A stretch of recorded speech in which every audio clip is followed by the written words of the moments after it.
এটা গল্প নয়, আবারও গল্প। এ গল্প ছিন্ন পাতার ছেঁড়া তরণী বেয়ে কোনো ডাঙা না পেয়ে ভেসে রয়েছে পদ্ম পাতার তটে। আজ তাতে শ্যাওলাও জমেছে খানিকটা। এই 30টা বছর এতটাও সোজা ছিল না। অনেক চড়াই অনেক উতরাই এই 30টা বছর দেখেছি। অনেকবার ভেঙেছি, আবার নিজের হাতেই নিজেকে গড়ে তুলেছি। বিধাতা এখন দাড়ি পাল্লা নিয়ে ওজন করে চলেছে আঘাতের দাম।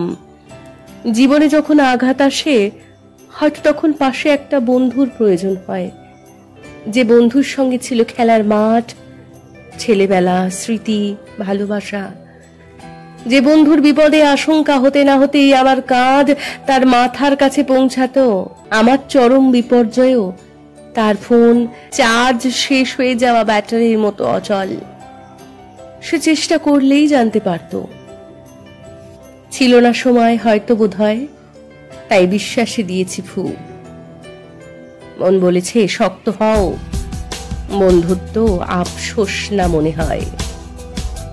তবে আমি বলি, শুধু ভালোবাসা নয়, বন্ধুত্বও একতরফা হয়। ঠিক যেমন ভালোবাসা একতরফা হলে তাকে ছেড়ে দিতে হয়, ঠিক তেমন বন্ধুত্ব যদি শেষ পথে এসে একতরফা মনে হয়, তবে তাকে শরীর থেকে কেটে ফেলে দিতে হয় বোধ হয়।